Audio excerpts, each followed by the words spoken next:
There are three things I want to talk about. Number one, it's responsibility. Amazing. Number two, it's the weight men have to carry. Amazing. And number three, it is the consequences that society has created for men. And call it maturity. When it comes, nobody told us that those men who do not speak up grow into dangerous men. Nobody told us that being a man is not volume, it's not fist, it's not how many people value, it's not how many people to cutting us some slack. For example, if you're a young woman, if you know definitely you love this person, give them time. If you're not willing to give them time to grow, then don't date them, don't give them forceful.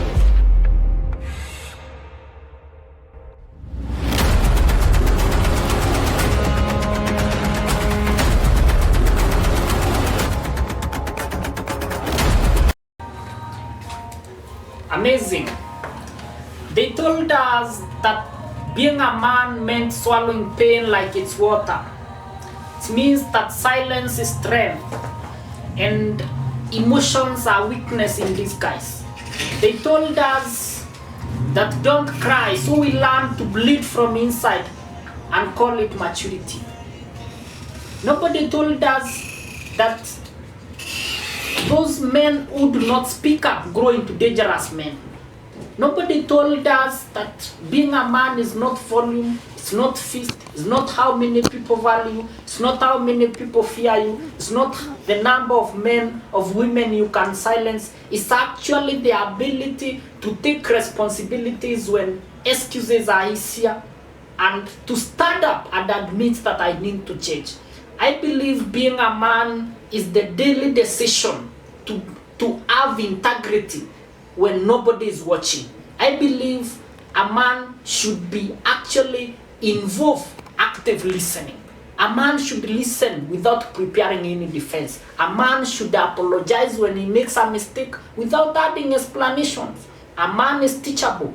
He is able actually to have that habit of unlearning what he was taught and allowing change. Ladies and gentlemen, welcome to our first episode, the first season of Positive Masculinity Podcast. Today on the myth of silence under the topic vulnerability. I'm glad that today we are hosting a guest, a friend of mine, an economist indeed, a social engineer, the founding CEO of Revile organization, a great organization. It's a man of great values from what he stands for and how he has distinguished himself and the values that he espouses. The only Joram Gedaiga, is it? Yes. Amazing. Welcome, Joram. Karibu sana to this masculinity podcast. I'm great that I invited you and you came. Asante sana. Karibu sana, Joram. Thank you so much. It's a pleasure being here. I wouldn't want to be anywhere else. Amazing, Joram. Yes. You are a CEO of Revile organization. Yes. Amazing. I think we met at an event held by Kenyatta University and the Ethics and the Anti-Corruption Commission, where you are a panel. You are in the panel. Yes. I really liked the conversation about corruption, how you revolved about ethics, your explanation on ethos. I liked it. Thank you very much. The event actually was, we were having a discussion about integrity. It was a partnership between Kenyatta University and EACC. And I think that's actually where we got to have a chance to speak. And you told me about what you do here at Positive Masculinity. And I got to explain a bit about Revile organization and how we are changing the lives of young people. Amazing. By training them on how they can be more relevant to Before society. you go to provide more details about Revile organization, Okay.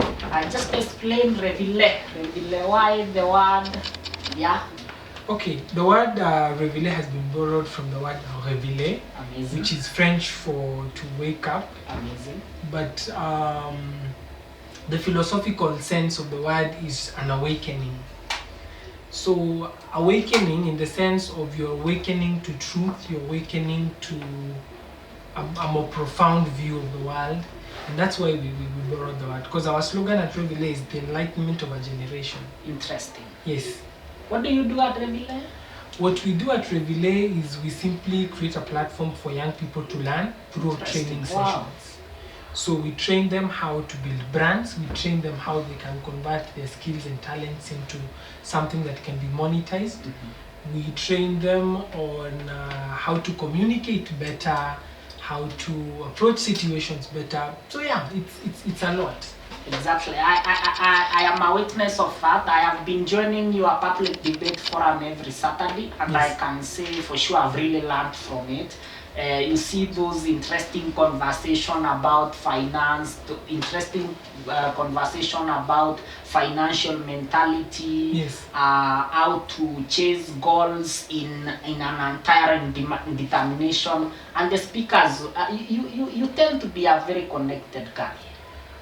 We do our best because the Public Debate Forum is actually a program under Revile that we're doing, Amazing. centered around creating an open forum for young people to, first and foremost, to debate and share ideas, Absolutely. and second, to learn from experts. Yeah. The key word is experts. Yeah. And I'd say, I wouldn't really say I'm a very well connected person, but I have enjoyed the support of a few great men and women. Interesting. Yes. And how you bring a lot of young people together, because I see every Saturday, and you know, getting young people is a tricky thing. How you bring them together, Joram, you must be a blessing to this generation. But direct to our topic of today, first of all, thank you for coming, Joram, to our Positive Masculinity podcast. Ladies and gentlemen, thank you for keeping on following on us on our YouTube channel. It's we can't take your support for granted, and because I value, from the comfort of your living room to the peace of your bedroom, Precious Furnitures is a home of modern, classic and custom furniture designed to suit every taste and budget. The details are here on the screen. Reach out to them and you'll get a space to better your bedroom, to better your table room. Ladies and gentlemen, the numbers are here on the screen, the details, and even all the contact for Precious Furnitures Nairobi. It's located next to the Bahati Towers, Nairobi. Asante sana, you will get them. Ladies and gentlemen, we now get the elephant in the room. Ladies and gentlemen, it is the myth of silence today. And Joram, what do you understand by this term, the myth of silence? Simply, you know, there is this phrase that is common in our society, that silence is power. You understand? Yes. And many think that silence is strength. Sure. What's your understanding of the term myth of silence, rather the phrase? The simplest way I can break down the myth of silence is the social understanding that men ought to speak less. Yeah. So even so the idea is for men to speak less and to act more. Interesting. But the people take it to another degree, in the sense of, even in a situation where a man ought to speak, he's encouraged to keep his mouth shut, so to speak. And at what point is silence power to you? Silence is necessary because actions tend to carry greater weight over speech. Mm-hmm. But sometimes you act, and when people aren't seeing what you're doing, there is a need for you to speak. Interesting. So simply put, we ought to act fast, then speak. But there are also situations where you ought to speak fast before you act. Yeah. So it's simply a matter of being able to understand that, in line with the theme of vulnerability, that there are situations that demand, as a man, you ought to speak. You ought to speak. Yes. At what age do you think now men start to suppress their emotions, and why? Men begin to suppress their emotions at a very early age. because I'll take you back to when we were younger. I don't know, maybe 2 years, I guess. 2 years is when children begin to play with other children. Interesting. Or when you're 2 years old and you're out playing, and then maybe unaanguka, then you hurt yourself, and when you start crying, they tell you as a boy, men don't cry. Yeah. So that is the foundation of us being shunned from being open about what we are feeling or how we are affected by what we feel. Amazing. Yes. I've heard of you talking of those retrogressive slogans. Men don't cry, and it's a syndrome that is in the society. Now, according to you, does now silence come through conditioning or it comes naturally? It comes through conditioning because if you think about it, now, let me put it like this. If you have lacrimal glands, men and women both have lacrimal glands. Interesting. So if you have lacrimal glands, what does that mean? Naturally, you have the ability to cry. Exactly. So why am I being told not to cry, for example? So the natural sense of the word is we have emotions naturally. Yeah. So if you think about it, it is the condition, the societal conditioning that causes us not to cry, or rather not to express our emotions in this case. That is why I said, for example, umeanguka, umeambiwa, usilie. So it's conditioned. To answer your question, it's conditioned, it's not natural. It's conditioned. Yes. So what perhaps I also agree to the fact that we are conditioned to do so. Yeah. And it's earlier the better we agree our emotions are similar like to theirs. You understand? Yes. But Bwana Joram, in the society that we live, which are the instances or rather the messages from the society that you think force us to be caught up in silence? Now, the instances where men are forced to be silent are especially the ones where there are situations mostly where emotions are involved. Yeah. Now, let me give you an example of situations where men are forced to be silent. Okay. Now, let's say you're in a relationship and you and your girlfriend are having a concern. Women are more prone to being vocal about what they feel. Yeah. And men we treat situations like that from an ego perspective. Yeah. Or that feeling where you feel like if you speak, you're eroding your own value. You are eroding your own self-worth. Yeah. Because why are you talking? Why are you talking about it? Yeah. Or let's say mtu amekukosea. Let's say your girlfriend amekukosea. She's been keeping track of venye wewe ulimkosea. Wewe you've not been keeping track. So in that particular situation, she'll be able to tell you umenikosea hivi na hivi na hivi na hivi na hivi. Wewe utasema nini? No, fine, you unajua venye umekosea, but the ability for you to actually openly say umekosewa hivi, it's not there. Yeah. Another aspect is you look at, for example, the rates at which let's compare sodomy and rape. Yeah. Rape cases are very openly discussed in the society, but what about sodomy? Now, for example, I'll ask you, if you are sodomized, do you feel like you have the confidence to actually tell the mob you are sodomized? No confidence. We think of you less. Yeah. We feel like maybe you are projecting feminine traits or something. Even though it is not necessarily true, that openness isn't there. Yeah. That openness isn't there. We are discouraged to feel more. Yeah. We are discouraged to act more. We are discouraged to speak about how we feel more. Yeah. We are encouraged to speak more about what we think. Allow me disrupt you for a minute. That's okay. Based on what you said, from how I understand you, I ought to understand you that our silence is founded on the egocentric narrative of men. Now, most of us do not want to open up because we feel it breaks the ego, or rather it affects our dominance. How is your take on that? Yes, it does actually. In a sense, we feel as though, or rather, we view it. Let me talk about view it, not necessarily feel.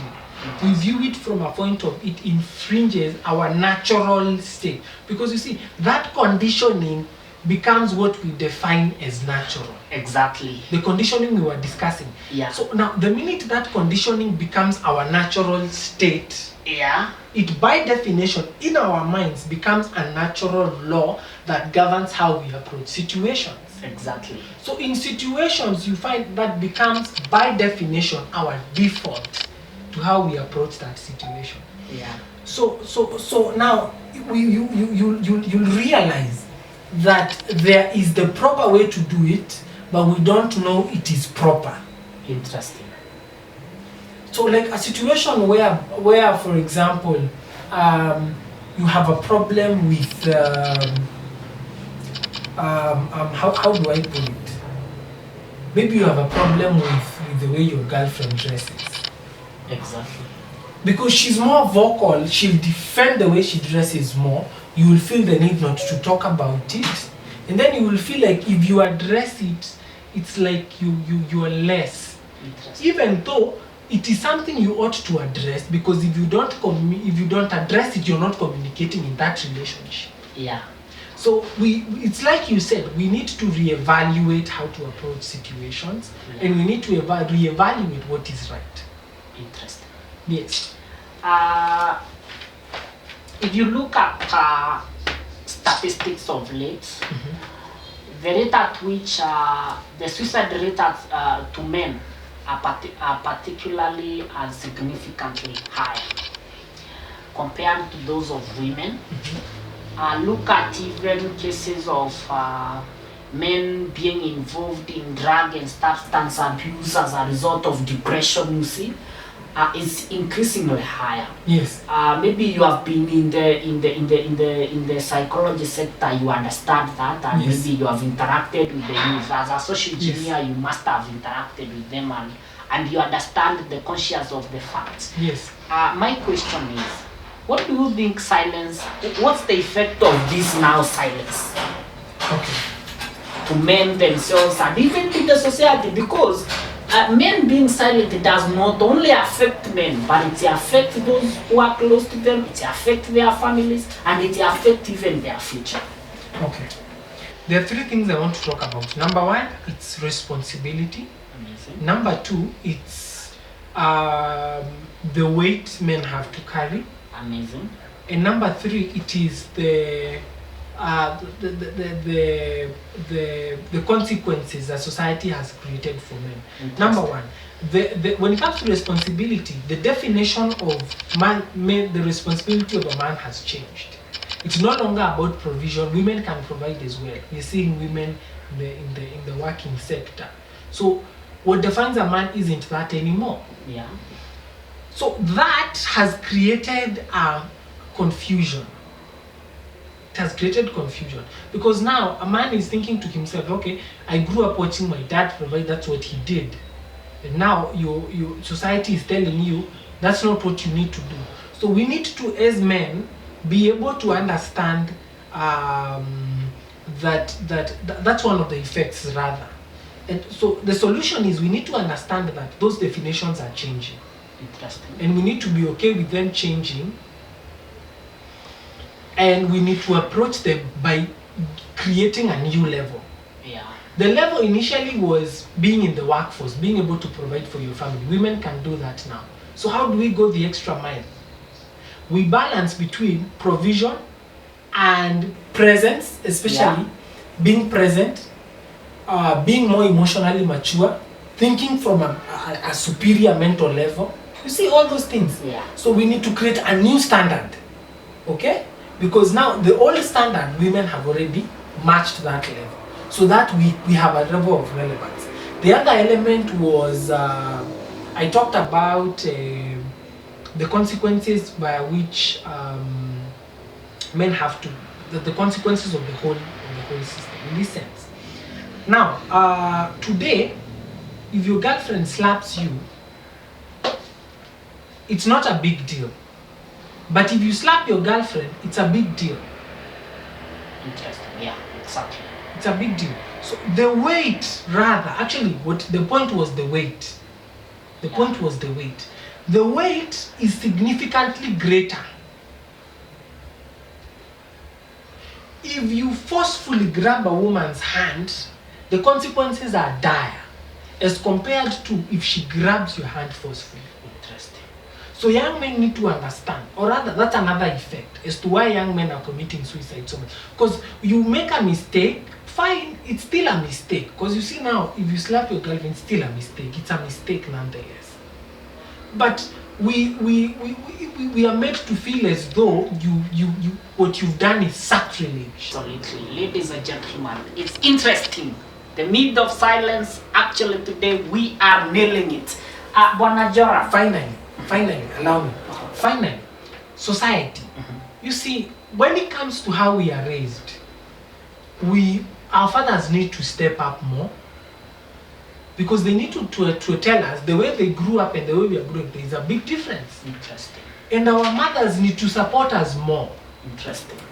And women also need to support us more. They need to understand, fine, the world has created a system that favors them more, but they need to be open to cutting us some slack. For example, if you're a young woman, if you know definitely you love this person, give them time. If you're not willing to give them time to grow, then don't date them, don't give them false hope.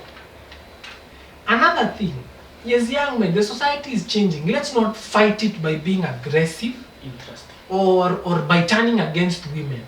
And that's why cases of young men harassing women in the streets are increasing.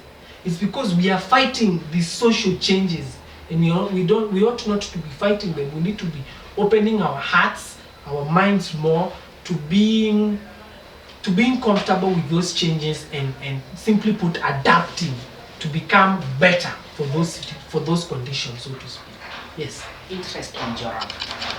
If perhaps I may ask, you have been actually in every point giving a remedy of the solution for this issue of silence. Yeah. You can summarize it now in few points. What's the remedy of this silence in the society? Okay. Because we have looked at the impact it has, of which is a negative impact. Now what's the remedy? The foundation of every man is, number one, you have to have goals. Before you have responsibilities, you have to have goals. Because every human being has responsibilities. But you need to have goals. So the need for having goals, having goals is what will tell you, will be able to dictate, in this situation I ought to be silent, in this situation I ought to speak. Because the minute you have goals will by definition introduce you to the concept of having responsibility. Exactly. For example, I have a responsibility to my father because I am his son. I have a responsibility to my mother because I am her son. I have a responsibility to my siblings because I am their brother. I have a responsibility to the person I'm dating because I'm dating them. I have a responsibility to my organization because I'm working for it. You see that? The minute you understand those elements, you'll be able to understand the situation calls for me to keep quiet, the situation calls for me to speak up. And I'll encourage young men, speak. Especially when it comes to a situation where your emotions are, you're feeling very weighed down. Speak as much as possible. Hata heri ukae kama wewe ni fala. Kama unasikia kama umekasirika, sema nimekasirika, tafadhali mniruhusu nitoke, nimekasirika. A situation where you feeling kama unabebwa fala, wewe ambia tu mtu, by the way mimi naona kama unanibeba ufala, haina haja nikudanganye, unanibeba ufala. Be able to speak. So speaking, let it function as a way by which you are preventing yourself from acting out aggressively. So speak, and there are always people you can speak to, especially other young men. And we also have female friends. Talk to female friends so that you can understand women.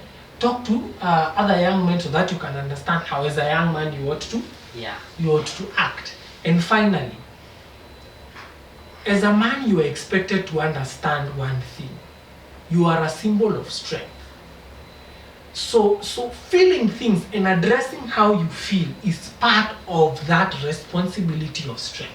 Interesting. Yes. A man is a symbol of strength. Yes. Amazing, Joram. That was a very good remedy. Thank you. Perhaps we do say, and I do believe, I'm a strong believer of the fact that hope is the seed for tomorrow. Yeah. And even when today feels so heavy, hope still whispers that things can still change. Yeah. Joram, now we have espoused on this issue of men being an endangered species, being burying themselves by the stigma of the society that be tough, don't cry. Do you see hope for a rising generation? There is so much hope. There is so much hope. We are seeing young men that, especially on TikTok, I love the TikTok community because we're seeing young men actually address concerns. We're seeing young men talk about how they feel. We're seeing young men champion the safety of young women. We are seeing young men want to become better. We're seeing young men become open to relationships where there's shared responsibility and shared roles. And really we're seeing young men who, when they are hurt, they are going out there and they are talking about huyu msichana aliniumiza roho. They are talking about failure being okay. I don't know why we didn't talk about failure, because vulnerability, in a sense, and being able to speak up, you have to be comfortable with talking about failing. Interesting. Because we've also been raised in societies where we've been told not to fail. Yeah. So failure is okay. And we're also seeing young men talk about failure as if it's okay. We saw Khalif Cairo the other day lose so much of himself, and we saw him come up and tell us, yeah, I failed, but I decided to dust myself up and I'm waking up afresh. So those are the kind of situations we are having to see, and I like the direction young men are going, because the next generation of young men, they're going to look at women and think to themselves, you're just like me, there's no difference. They're going to be okay with being open about how they feel. They're going to be okay with wanting to change the world. So yes, I'm very hopeful. There's so much hope. There's so much hope. Yes. That one day men will rise up. They will go back to their position of responsibility simply. Yes. And I like how you put it, responsibility, their position of responsibility. Interesting. Because I'm not a believer of men should be on top, women should be down. Interesting, yeah. I'm a believer of, when it comes to even submission, you have to prove to a woman that she should submit to you. Absolutely. You're not supposed to expect that she'll submit to you by virtue of you are male. Absolutely. It's a call for us to simply prove we are just as good as we said we were. Interesting. So right now it's about proof, yeah. I am liking the conversation, Joram. I think on the topic myth of silence, it has been really interesting. The way you expounded it from you are like, have you done psychology in details? Actually, the way you speak from a point of relative confidence and knowledge from the psychology of these people and the issue of silence. What's your parting shot to men? I'll say economics is a behavioral science. Interesting. And behavioral science is very psychological. So I'd say yes, that aspect comes up. But what I'll say to young men is, be the bigger person. By definition, be the bigger person. Being a bigger person means when you're hurt, you're willing to say, I was hurt. When you're betrayed, you're willing to say, I was betrayed, and you're willing to learn from that. Not by shunning everyone else away, but being able to understand people I can trust should be like this, and people I can't trust are like this. So be the bigger person, even when it comes to young women. I have particularly made a lot of mistakes, especially when it comes to being the bigger person. So I am learning. So even when I am hurt, I am learning, so to speak, to be the bigger person. Not always to showcase aggression, not always to be, aggressive. To simply be comfortable with opening up, being comfortable with failure, being comfortable with trying again. And I'll discourage young men from this behavior that's on the rise of young men, harassing young women in the streets, catcalling them. I'm not pleased with that kind of sight. We don't need that in our society. Interesting. We need young men who are seeing women grow, who are supporting women as they grow, and who are willing to go the extra mile. Exactly. So if a woman is doing 10 hours, be willing to do 15. Exactly. That's what strength means. Yes. Yeah. Go 15. Yeah. Go 15. Now There's a strength. problem. Now strength is not silence. Strength is responsibility. Simply. Exactly. That's how we define it today. If you're seeing a woman in the streets driving a G-Wagon, please look for what's higher. If what's higher is a Rolls Royce, work towards getting a Rolls Royce. Absolutely. So you prove that by actions, Yeah. not by catcalling or harassing them in the streets. I believe we have an assignment now to prove to the society our strength is not silence. Our strength is responsibility. Responsibility and being vocal. Interesting. Joram, thank you for having you. Thank you so much. I'm happy when I invited you. You really came. Sometimes it's not easy. It's not. I can't take it for granted. For you coming to address men. As a social engineer, I feel humbled. Today, I'm really happy that you came. Thank you so much for having me. The better time we'll get to interact more about revenue organization on issues of social engineering, we'll do it better. Ladies and gentlemen, thank you very much. Like, subscribe, and comment to our YouTube channel. We are going and we are doing it right. And lastly, as I conclude, I have a few questions for you men that I would like us to internalize them. Like men, why do we stay in silence even when it calls for us to speak up? Why do we bury ourselves behind the stigma be tough? We live with our shoulders heavy, not from the weight of the world, but from the weight of silence. It's like swallowing fire and calling it manhood. Thank you very much. Like, subscribe, and comment to our YouTube channel. Goodbye. Let us meet in the next podcast. Till next time, it's positive masculinity. Wonderful.